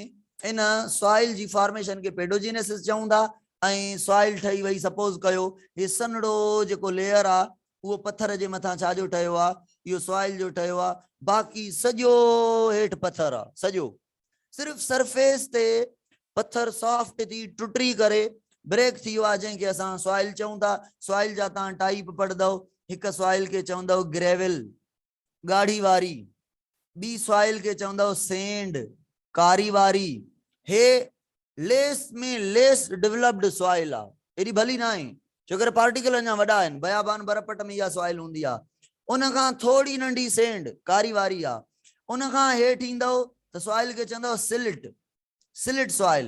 सिलिट सॉइल जेका आहे न अञा चिकी न आहे इहा सेंड खां थोरी नंढी आहे इन खां अञा हेठि ईंदव त पोइ नंढे में नंढी सॉइल जो टाइप आहे फुली डेवलप्ड में डेवलप्ड मिट्टी आहे जंहिंखे किले या सिंधी में चिकी मिट्टी चवंदा पर कम जी न आहे पर प्लांट जे कम जी न आहे हिते हिकिड़ो कॉन्सेप्ट सम्झो प्लांट जे कम जी छो न आहे गौर सां ॿुधिजो प्लांट जे कम जी उहा सॉइल आहे जंहिंजे अंदरि मिक्सचर हुजे सभिनी जो अब मां तव्हांखे ॿुधायां हे मां गिलास खणां थो टे इन जे अंदरि हिकिड़े मां इहो मिसाल ॾींदो आहियां हिक में किले भरियूं था ॿिए में सिल्ट भरियूं था टे में सेंड भरियूं था किले सिल्ट ऐं हिन में छा भरियोसीं सेंड हिन में बि पाणी ॾियूं हिन में बि पाणी ॾियूं हिन में बि पाणी ॾियूं तरे में कॾहिं कहिड़ी में अॻे पुॼी पहुचंदो पाणी तव्हां चवंदव सर सेंड में किले नंढड़ा पार्टिकल आहिनि मिलियल गुथियल हूंदा उन्हनि जे विच में स्पेस न हूंदी पाणी जज़ब ई न कंदी मिट्टी चिकी मिट्टी सुथरो पाणी पीअंदी न आहे त जेके उहे एरिया जिथे पाणी बीठल हूंदो आहे न उते किले सॉइल हूंदी आहे जिथे धरती पाणी पीअंदी न आहे हाणे प्लांट खे कहिड़ी सॉइल खपे किले त हलो पाणी बीहारण जी कैपेसिटी त हिन वटि घणी आहे पाणी जज़ब न कंदी पाणी बीठो हूंदो पर रूट खे साह खणण जे लाइ ऑक्सीजन त खपे स्पेसिस त खपेनि अहिड़ी सॉइल हुजे जंहिंमें स्पेस त हुजे त अहिड़ी सॉइल जंहिंमें किले बि हुजे सिल्ट बि हुजे सेंड बि हुजे पाणी झलण जी कैपेसिटी बि अची वई सही आहे एयर खे स्टोर करण जी कैपेसिटी बि अची वई कुझु माना एयर ई हुजे कुझु वाटर होल्डिंग कैपेसिटी हुजे मिक्स टाइप जी सॉइल बेस्ड सॉइल जंहिंखे फर्टाइल सॉइल चवंदा आहियूं उन सॉइल जो नालो आहे लोम सॉइल या लोमी सॉइल लोमी कंहिंखे चइबो आहे या लोम सॉइल जंहिंमें सभिनी जो मिक्सचर हुजे इहा बेस्ट आहे छो जे करे पाणी खे रोकण जी कैपेसिटी बि अची वई ऐं उन खां बाद स्पेस बि अची वियुसि हाणे ॾिसो न तव्हां त कुझु प्लांट हूंदा आहिनि जेके सर्वाइव कंदा आहिनि अहिड़ी सॉइल में जंहिंमें साह खणण जी कैपेसिटी न हुजे त पोइ रूट ॿाहिरि निकिरी ईंदियूं आहिनि माहौल खां ऑक्सीजन वठंदियूं आहिनि जीअं मैंग्रोव फॉरेस्ट जे अंदरि समुंड जी वट ते जेके प्लांट थींदा आहिनि मैंग्रोव फॉरेस्ट उन्हनि खे चवंदा आहियूं सॉइल सेलाइन मार्श कीचड़ हुजण जे करे उहे प्लांट जूं रूट सर्वाइव न करे सघंदियूं आहिनि, ॿाहिरि निकिरी ईंदियूं आहिनि। इन्हनि खे नियोमेटाफोरस रूट चवंदा आहियूं, रेस्पिरेटरी रूट, साह खणण जे लाइ ॿाहिरि निकिरी ईंदियूं आहिनि। त सॉइल अहिड़ी हुजे जंहिंमें ऑक्सीजन जी डिफिशियंसी, गैसिस जी डिफिशियंसी बि न हुजे, माना जेके पार्टिकल हिन जा छा हुजण घुरिजनि, वॾा हुजण घुरिजनि, तॾहिं एरी थींदी न सॉइल। अच्छा ॿुधो, छड़ी जे सेंड ऐं ग्रेवल हुजे त पोइ प्लांट छो नथो रही सघे? छो त एयर त खोड़ थी वई, पर पाणी काॾों बीहे, पाणी बि त खपे न, ॿई प्रॉपर्टीज़ हुजनि। त इन जे करे लोमी सॉइल बेस्ट आहे, छो इन में ॿई प्रॉपर्टी अची वियूं, एयर जी बि प्रॉपर्टी, पाणी रोकण जी बि प्रॉपर्टी अची वई। ठीकु आहे, अचो हाणे मोटी अचूं था, हे माने हिकिड़ो सॉइल जी इवोल्यूशन पढ़ी आयासीं, साइड टॉपिक करे आयासीं, हाणे अचूं था पाण सक्सेशन ते मोटी। अब ॿुधो, पहिरियां थोरी मिटी ठही आहे, हिते लाइकेन आया, जेके लाइकेन आया हिते सर्वाइव कयूं, जी न मानी जो सरफेस हूंदो आहे, रोटी जो सनड़ो कवर, छिलड़, फुल्को, अहिड़ा लाइकेन ईंदा जंहिंजी बॉडी वॾी न हूंदी, मांस वांगुरु न हूंदा, लीफ वांगुरु न हूंदा, ड्रिगा ईअं सरफेस ते ईअं चिपकियल हूंदा, चिपकियल हूंदा, जीअं पेज हुजे कंहिं सरफेस ते ईअं रखूं त केॾो सनो आहे, ईअं लाइकेन हूंदा आहिनि। तंहिंजे करे हिनखे करस्टोज, कस्ट लफ़्ज़ जी माना छा आहे, सनड़ी सनड़ी लेयर, त अहिड़ा लाइकेन ईंदा। अब छो सनड़ा आहिनि? छोकिरियूं ॿुधो, अगरि सॉइल नंढड़ी आहे, थोरड़ी आहे, फ्यू मिलीमीटर सेंटीमीटर में आहे, अगरि हिन में वॾो एंजियोस्पर्म प्लांट पोखियूं त फुटंदो, छो त रूटिंग जी जगह कान्हे, कीअं रूट वेंदी पत्थर में, त सपोर्ट प्लांट इन खे न मिलंदी एंजियोस्पर्म खे, भले एंजियोस्पर्म जो हिते सीड किरे फुटंदो, जर्मिनेट कंदो न कंदो, छो त उन जो एनवायरमेंट ई न आहे, उन जेतिरी सॉइल ई न आहे। त जेतिरी सॉइल आहे ओतिरी सपोर्ट ॾेई सघंदी, ओतिरियूं रूट अंदर वेंदियूं। इन जे करे वॾा लाइकेन, लाइकेन वटि रूट न हूंदियूं आहिनि, राइज़ॉइड हूंदियूं आहिनि। Lichen is association of algae and fungi, ठीकु आहे, फंजाई जूं रूट न हूंदियूं आहिनि, राइज़ॉइड हूंदियूं आहिनि, पर राइज़ॉइड बि कहिड़ियूं हुजनि, नंढड़ियूं। अगरि मां चवां राइज़ॉइड वॾियूं हुजनि त इन जो मतिलबु आहे लाइकेन वॾा आहिनि, तंहिंजे करे घणी सपोर्ट घुरिजे ईंदी, तॾहिं राइज़ॉइड वॾा अथनि। जेॾो प्लांट वॾो थींदो ओॾी रूट सिस्टम स्ट्रांग थींदो वेंदो, रूट सिस्टम स्ट्रांग तॾहिं हुजे जॾहिं सॉइल त हुजे, बिना सॉइल जे वॾी रूट हणंदो जा अची। त कंहिंजे लाइ फेवरेबल एनवायरमेंट आहे, स्मॉलर लाइकेन्स जा या वॾनि लाइकेन्स जे लाइ? स्मॉलर जे लाइ त पहिरियां करस्टोज स्टेज ईंदी, हाणे करस्टोज स्टेज ईंदी, लाइकेन हिते सर्वाइव कंदा, हे लाइकेन, हे लाइकेन, हे लाइकेन, हे लाइकेन, हे लाइकेन, हे उन्हनि जूं जेके हूंदियूं राइज़ॉइड हूंदियूं। अब लाइकेन हिकिड़ा मरंदा, ॿिया नवां पैदा थींदा, त छा थींदी वेंदी, डेड बॉडीज़ डिपोज़िट थींदियूं वेंदियूं। डेड बॉडी जेके डिपोज़िट करनि थियूं लाइकेन खे पॉइनियर, पॉइनियर चइबो आहे सक्सेशन जो। पॉइनियर माना पहिरियों ऑर्गेनिज्म, उन बेयर एरिया ते कोई बि नथो रही सघे सिवाय लाइकेन। लाइकेन बि कहिड़ो, करस्टोज लाइकेन, सिंध में ॿई मिलाए करे लिखियल आहिनि, पंजाब में ॿिन्ही खे जुदा करे लिखियो अथऊं त पहिरियां हे पोइ हे, सही आहे, हे सही ॻाल्हि आहे, पहिरियां हे पोइ हे, ॿई गॾु नथा वञी सघनि, छो करे हिन जो एनवायरमेंट फर्स्ट न आहे। थोड़ी सॉइल अञा डेवलप थिए पोइ फोलियोज अची सघे थो, छो करे फोलियोज लीफी लाइकेन आहे, वॾो लाइकेन आहे, उनजी बॉडी वॾी आहे त उनजूं राइज़ॉइड बि वॾियूं, राइज़ॉइड वॾियूं तॾहिं ग्रो करे सघंदियूं जॾहिं थोड़ी सॉइल स्टेब्लिश थिए। गौर सां ॿुधो, ही बाल मोस्ट इंपॉर्टेंट आहे। हाणे अब लाइकेन हिकिड़ा मरंदा, ॿिया पैदा थींदा, हिकिड़ा मरंदा, ॿिया पैदा थींदा। लाइकेन जे अंदरि केमिकल, एसिडिक केमिकल स्टोर थींदा आहिनि, एसिडिक केमिकल लाइकेन स्टोर कंदो आहे। उहो जे लाइकेन जे मरंदा त लाइकेन में हुया त एसिडिक केमिकल बि लाइकेन में उहे डिपोज़िट थिया, छा में, सॉइल में, माना रॉक्स ते। त रॉक्स उन लाइकेन जे केमिकल जे करे जेको रॉक्स आहे उहो घणो भुरण शुरू थींदो, टुटण शुरू थींदो, माना केमिकल विदरिंग थींदी, हा ईअं न। हेॾे ॾिसो सॉइल वधंदी वञे थी, लाइकेन जे करे सॉइल ग्रो कंदी। हलो एॾी ग्रो नथो करायां, थोड़ी ग्रो करायां थो, ठीकु आहे, सॉइल थोड़ी ग्रो करे वई, वधीक ठहिजी वई, हाणे एनवायरमेंट ठहिजी वियो कंहिंजे लाइ, फोलियोज लाइकेन लाइ।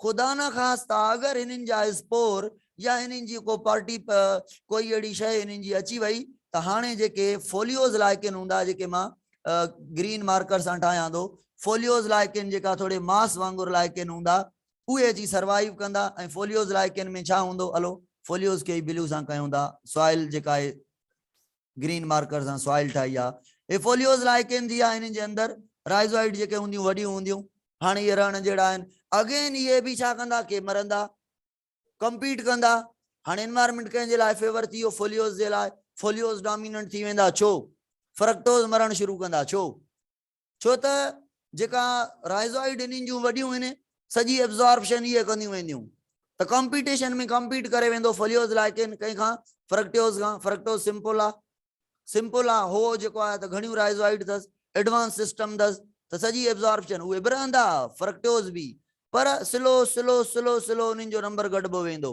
छो करे स्लो स्लो हे उन्हनि ते डोमिनेंट थींदा वेंदा सॉइल वधंदी वेंदी अच्छा जॾहिं फोलियोस लाइकन सर्वाइव कंदा त सॉइल जी फॉर्मेशन जेका हाणे छड़ो इहो आहे सॉइल जी फॉर्मेशन थींदी वेंदी डिकम्पोजिशन थींदी वेंदी सॉइल जी फॉर्मेशन वधंदी वेंदी ऐं एडवांस में एडवांस टाइप ऑफ ऑर्गेनिज्म ईंदा वेंदा ईंदा कीअं वेंदा बाय चांस ईअं न त असां घुराईंदासीं फलानी जगह खाली आहे हलो बाबा प्लांट तव्हांखे हुते पहुचायूं चवंदा है न ईअं न थींदो सॉइल वधंदी वेंदी त स्टेज ईंदी उन स्टेज खे असां चवंदासीं बाबा हाणे सॉइल त वॾी थी वई आहे ब्रायोफाइट जे रहण जहिड़ी बि थी वई आहे त पोइ ईंदा ब्रायोफाइट ऐं ब्रायोफाइट पोलीट्राइकम आहे डॉसोनिया आहे खोड़ सारा मिसाल आहिनि अहिड़ा जेके डिज़र्ट में रहण जहिड़ा छा पढ़ियो आहे ब्रायोफाइट रहंदा आहिनि डिज़र्ट में मॉइस्टी प्लेस में रहंदा आहिनि ब्रायोफाइट पर फ्यू एक्सेप्शन आहिनि कुछ ब्रायोफाइट जीअं पोलीट्राइकम जो नालो वठां थो इहो अहिड़ो ब्रायोफाइट आहे जेको हार्श ऐं ख़तरनाक कंडीशन में भी सर्वाइव करे वेंदो आहे त ब्रायोफाइट आया ब्रायोफाइट जी बॉडी जेका आहे थेलस वांगुरु आहे उन्हनि में जेको आहे त हे छा आहे फुट सीटा कैप्सूल वग़ैरह जो कॉन्सेप्ट तव्हांखे ख़बर आहे इहे शयूं अची वियूं राइज़ोइड वॾियूं डेवलप थी वियूं एडवांस थोरो इन्हनि खां लाइफ वधंदी वञे थी स्टेज वधंदी वञे थी सॉइल ठहंदी वञे थी मेन मसलो आहे सॉइल जो अच्छा ऑक्सीजन जो अमाउंट वधंदो वञे थो ठीकु आहे ऑक्सीजन जो अमाउंट वधंदो वञे थो टेम्परेचर मेंटेन थींदो वञे थो कंडीशन सेट थींदियूं वञनि थियूं इन्वायरमेंट फेवर में ईंदो अचे थो जेके हायर एनिमल हायर प्लांट आहिनि ॿुधो हाणे जेके प्लांट ईंदा उनखे खाइण वारा एनिमल ईंदा जे हिते हाणे हर्ब स्टेज मां चवां थो मॉस स्टेज खां बाद हर्ब स्टेज ईंदी हर्ब स्टेज जे हिते प्लांट फुटनि गाह फुटनि अहिड़ा सारा ठीकु आहे हर्ब फुटनि त इंसेक्ट ईंदा जेके हाणे इन्हनि खां पोइना ॻाल्हि कयूं त जेके मॉस खां वठी मॉस स्टेज खां वठी माइक्रोब्स जेके एनिमल लाइक प्रोटिस्टा आहिनि वग़ैरह जेके एयर में सर्वाइव करण वारा लैंड ते धरती ते सर्वाइव करण वारा इहे हिन स्टेज खां शुरू थींदा माना हे त प्रोड्यूसर जी ॻाल्हि कंदो हलां थो न मां त प्रोड्यूसर खे जेको खाइण वारो आहे कंज्यूमर उहो बि उन जे अकॉर्डिंग ईंदो वेंदो ऐं उन जो नंबर मेंटेन कंदो वेंदो अदरवाइज़ सॼा त हे ग्रास थी वञनि न ग्रास पूरा डोमिनेट छो नथा थियनि छो करे ग्रास अचे थो त वरी नेचर जेका आहे इंसेक्ट के भी एनिमल के भी अपॉर्चुनिटी दे थी तो बाबा एनिमल भी हिते अचे छो जे करे एनिमल जो हिते फूड आहे बाय चांस एनिमल अची वञे थो ऐं चवे थो वाह वाह थी वई हिते त कोई एनिमल ई कोन्हे मां त ख़ुशनसीब आं अची करे अहिड़े माहौल में अची आं खाई जेको आहे त हिननि हर्ब्स खे तबाह कंदो ऐं उहो जेको हे बि डोमिनेंट हूंदा उहे बि वरी ईंदा त हिननि जो नंबर मेंटेन थींदो माना जेका प्लांट जी सीरीज़ ईंदी उनखे खाइण वारा एनिमल उते पहुचंदा पर बाय चांस अले केतिरे सालनि खां पोइ हर्ब अले केतिरो इवॉल्व थी वेंदा वॾा न थी वेंदा घणा थी वेंदा हर्ब जेतिरा हूंदा ओतिरा ई हूंदा हाइट में इन त चवां हर्ब ट्री थी वेंदा घणा थी वेंदा रिप्रोड्यूस खोड़ करे वेंदा पर इंसेक्ट जॾहिं ईंदा पोइ उन्हनि खे पोइ नुक़सानु थींदो पोइ उनजी डिकम्पोजिशन घणी थींदी वैसे बि तव्हां हर्ब छा पढ़ियो आहे एन्युअल प्लांट आहे पंहिंजो सीड ॾेई मरी वेंदो सीड ॾेई मरंदो सीड ॾेई मरंदो सीड ॾेई मरंदो बाइनियल बि ईअं थींदा आहिनि पेरीनियल उमिरि भर बीठा हूंदा आहिनि 20 साल 30 साल 40 साल पेरीनियल प्लांट बीठा हूंदा आहिनि सही आहे न हर्ब जो कॉन्सेप्ट आहे जीअं कणिक आहे मकई आहे चांवर आहिनि जुअर आहे इहे शयूं जेके आहिनि सीड पैदा कयूं सीड पैदा करण खां बाद सुकी सड़ी ख़तम थी वेंदियूं मिट्टी में डिपोज़िट थींदियूं त मिट्टी में डिपोजिशन हाणे मिट्टी में organic matter nutrient mineral salt वधंदा वञनि था हर शइ फेवर में टे ॻाल्हियूं नोट कयो सॉइल ठहंदी वञे थी सॉइल जे ठहण सां नई बायोडाइवर्सिटी उन जे अकॉर्डिंग लेवल जे अकॉर्डिंग ईंदी वञे थी ऐं सॉइल में डिपोजिशन वधंदी वञे थी केमिकल्स जी ऑर्गेनिक मैटर जी ह्यूमस चवंदा आहियूं पार्शली डाइजेस्टेड फूड जेको सॉइल में आहे डिकम्पोज़र बि अची आहे कटे सटे हे सॉइल तव्हांजी एडवांस थींदी वञे थी सॉइल हेसि ताईं ठहिजी वई आहे हाणे हर्ब खां पोइ शर्ब बि अची सघनि था शर्ब जॾहिं आया त हिते तव्हांजा जेके एनिमल आहिनि वर्टिब्रेट मां शर्ब स्टेज ते अची पहुचनि था खोड़ सारा इंसेक्ट अचनि था नंढड़ा बर्ड अचनि था शर्ब स्टेज ते रहण जे लाइ प्लांट के खाइण जे लाइ बर्ड पहुची वञनि था ऐं रेप्टाइल वग़ैरह पहुची वञनि था। उन खां बाद जॾहिं क्लाइमेक्स स्टेज ईंदी, अबा ॿुधो ॿुधो, क्लाइमेक्स स्टेज में छा चयो, ऑल प्लांट आहिनि, ऑल जेके प्लांट आहिनि तक़रीबन हूंदा, तक़रीबन काॾा हूंदा, शुरात खां वठी आहिनि, वन बाय वन सॉइल जे अकॉर्डिंग ईंदा वञनि था। जॾहिं क्लाइमेक्स स्टेज अचे थी, माना उन एरिया जे अंदरि हर टाइप जो एनिमल आहे। ईअं नथो चवां दुनिया जा सभु, माना तक़रीबन मेजॉरिटी उते हूंदा। एनवायरमेंट बि इफेक्ट करे थो न, ईअं न त ऑस्ट्रेलिया वारा एनिमल पाकिस्तान में सक्सेशन थिए थी त उहे भेरे भॼी ईंदा, उहे कोन ईंदा, माहौल जे अकॉर्डिंग जंहिंजे फेवर में आहे एनवायरमेंट उहे ईंदा। पर मुंहिंजे चवण जो मक़सदु आहे प्राइमरी सेकेंडरी टर्सरी लेवल सां सॼा हूंदा, सॼो हिकिड़ो इकोसिस्टम हूंदो। जॾहिं फुल इकोसिस्टम ठहिजी वञे थो, हले थो सॼो टॉप स्टेज ताईं, लाइन ताईं, टर्शरी कंज्यूमर ताईं, कहिड़ो बि टर्शरी कंज्यूमर आहे, स्नेक आहे, लाइन आहे, वाट एवर, अहिड़ी स्टेज खे असां क्लाइमेक्स कम्युनिटी चऊं था, जिते ऑल टाइप जा प्लांट एनिमल ऐं हाईली एडवांस्ड सक्सेसफुल जेका आहे एरिया आहे। छो सक्सेसफुल एरिया आहे, हर टाइप जी स्पेशी अवेलेबल आहे, हर टाइप जा ऑर्गेनिज्म आहिनि। ही थोड़ो घटि, ही थोड़ो घटि, ही थोड़ो घटि, ही थोड़ो घटि, ही सफ़ा घटि, इन खां बाद त एरिया ई बेयर हुयो। हाणे फेडरल बुक खणंदव न, उन में नयूं ॻाल्हियूं इहे आहिनि, बायो जियो केमिकल साइकिल, नाइट्रोजन साइकिल। अबा हाणे मां फर्स्ट ईयर जो क्लास वठणो आहे, 1.25 कलाक मुंहिंजे ख्याल में क्लास वरितो हूंदोसीं, 1.5 कलाक थी वियो आहे, हलो ठीकु आहे। ॿुधो, बायो जियो केमिकल साइकिल जे लाइ मां तव्हांखे 3 ॻाल्हियूं ॿुधाईंदुमि न, तव्हांजी बायो जियो केमिकल साइकिल ओके थींदी। बायो माना लाइफ, जियो मतिलबु सॉइल, केमिकल मतिलबु केमिकल। लाइफ ऐं सॉइल जे विच में जेका केमिकल जी रिसाइकलिंग थिए थी, जेके डिकम्पोज़र कराइनि था, इन साइकिल खे चवंदा biogeochemical cycle. Nitrogen cycle, nitrogen माहौल में आहे, माहौल मां धरती में अचे थी, है न, धरती मां बूटा खणनि था, बूटा मरनि था या बूटनि खे एनिमल खाए थो। हाणे बूटनि खे जे एनिमल खाधो त माना छा खाधई, माना हर मिनरल एनिमल खाधो जेको प्लांट खयो।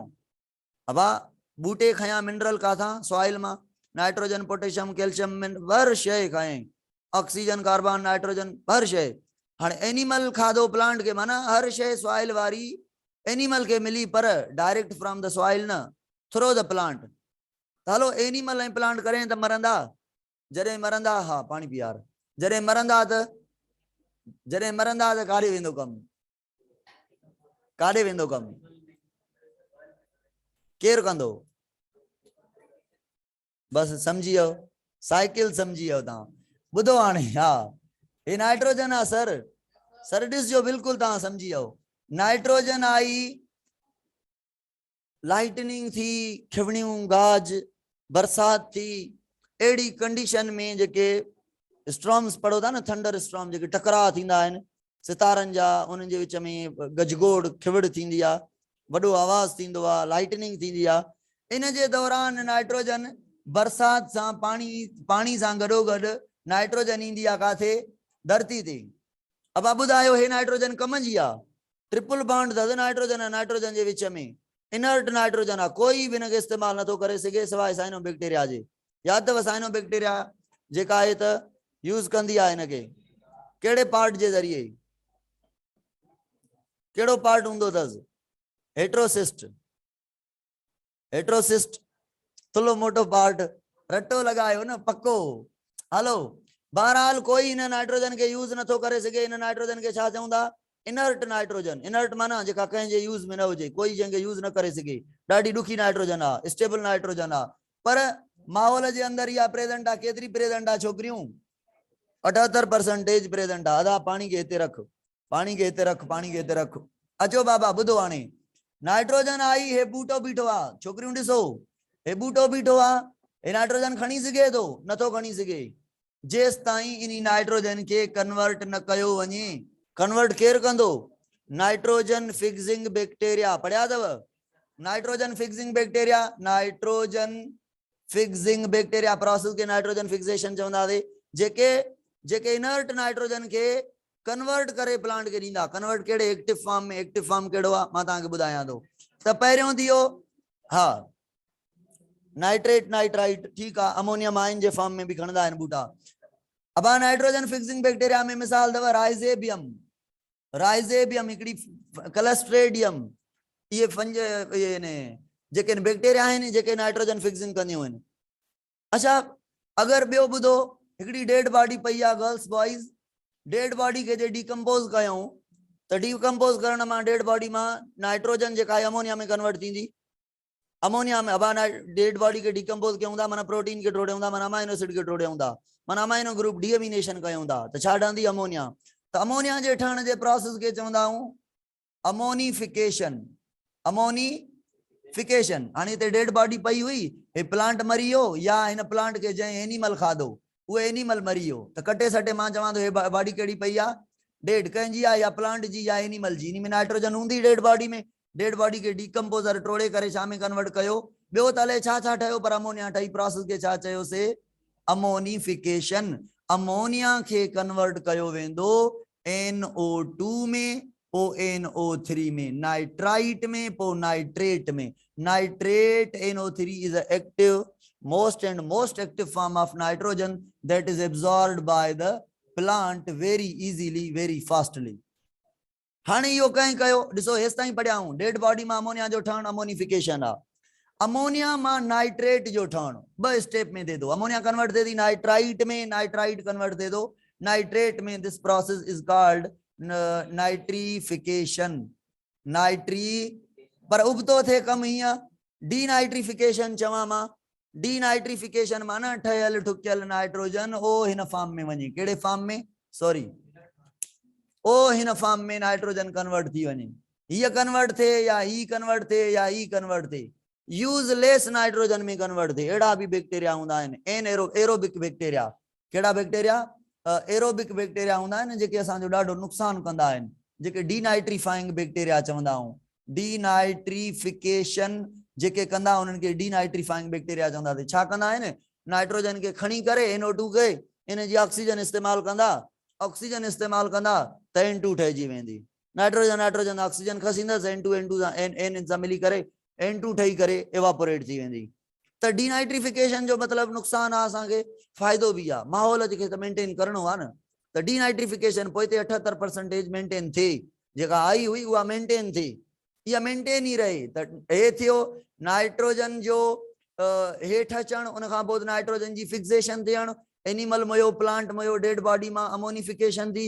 अमोनिफिकेशन मां हिन प्रोसेस के छा चयोसीं नाइट्रोजन जे नाइट्राइट ऐं नाइट्रेट जे ठहण खे नाइट्रीफिकेशन कई ॿ बैक्टीरिया आहिनि, हिकिड़ी जो नालो पढ़ंदव नाइट्रोसोमोनास, ॿी के चवंदव नाइट्रोबैक्टर। मां शायदि भुलां थो, नाला ई आहिनि पर शायदि भुलां थो त पहिरियों हो आहे या ॿियो हो आहे, इहो कंफर्म कजो। हिकिड़ो छा कंदो आहे NH3 के कन्वर्ट कंदो आहे, NH3 के कन्वर्ट कंदो आहे पहिरियां NO2 में नाइट्राइट में, ऐं नाइट्राइट खां पोइ नाइट्राइट के कन्वर्ट कयो वेंदो आहे NO3 में। कहिड़ा बैक्टीरिया आहिनि हिनखे एरोबिक चवंदव, एनएरोबिक चवंदव, ऑक्सीजन ऐड करनि था, यूज़ नथा करनि, एनएरोबिक आहिनि न, ये ऑक्सीजन इस्तेमाल न कर, अमोनिया के टोड़े इन मां खाधो हासिल करनि था ऐं ऑक्सीजन जेका आहे उहा हिन में ऐड करनि था, यूज़ नथा करनि ऑक्सीजन। त नाइट्रीफाइंग बैक्टीरिया जेके सॉरी नाइट्रीफाइंग बैक्टीरिया जेके नाइट्रीफिकेशन करनि था उहे एनएरोबिक आहिनि, नाइट्रोसोमोनास ऐं नाइट्रोबैक्टर वाइल जेके डीनाइट्रीफाइंग बैक्टीरिया आहिनि उहे एरोबिक आहिनि, जेके छा था करनि डीनाइट्रीफिकेशन करनि था। टे स्टेप थिया कहिड़ा, हिकिड़ो थियो नाइट्रोजन फिक्सेशन, ॿियो थियो अमोनिफिकेशन, टियों थियो नाइट्रीफिकेशन, चौथों पढ़ियोसीं कहिड़ो डीनाइट्रीफिकेशन, ऐं पंजों कयो असिमिलेशन। हाणे असिमिलेशन पंजाब वारे लिखी छॾियो आहे, असिमिलेशन जो मतिलबु आहे नाइट्रोजन खे यूज़ करणु। ॿुधायो कहिड़े फॉर्म में नाइट्रोजन यूज़ थींदी, बेस्ट में बेस्ट NO3 नाइट्रेट जे फॉर्म में, ऐं ॿियो अमोनियम फॉर्म में बि थींदी आहे, NH4 जे फॉर्म में बि प्लांट यूज़ कंदा आहिनि, जेका नाइट्रोजन फिक्स थींदी आहे न, राइजेबियम जेका करे थो या NH4 में कन्वर्ट करे ॾींदो आहे, स्पेशली NH4 अमोनियम या अमोनियम नाइट्रोजन अमोनियम चई सघो था, ठीकु आहे।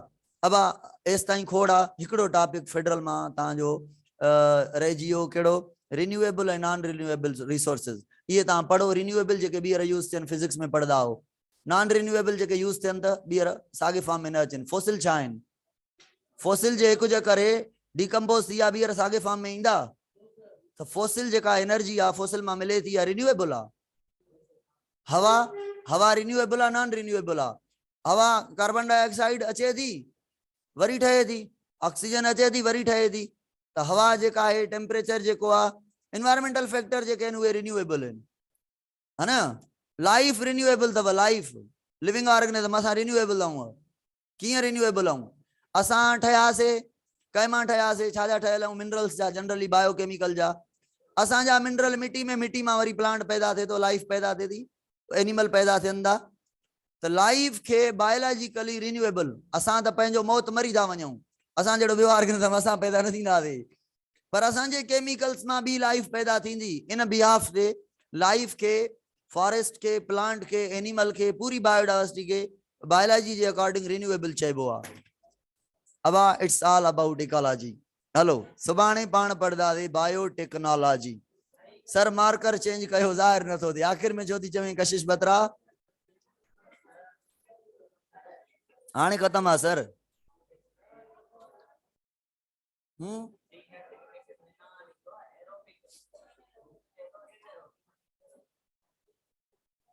डीनाइट्रिफिकेशन बुधो त अबा ओ छोकरियों जेका डीनाइट्रीफाइंग बैक्टीरिया है उहा एनएरोबिक आहे, मां एरोबिक लिखी वियो आहियां।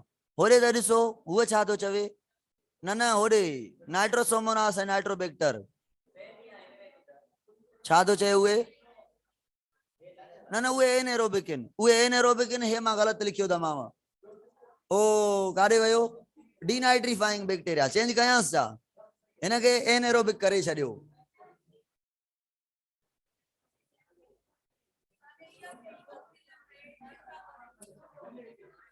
अलाए पोइ मुंहिंजी ग़लती आहे, अलाए बुक जी ग़लती आहे, फिलहाल मूंखे यादि नथो अचे, इहो कंफर्म कजो। सर मतां मूंखे लॻे थो मतां बुक वारो भुली वियो आहे, पर मतां हा ॿई न भुलंदा।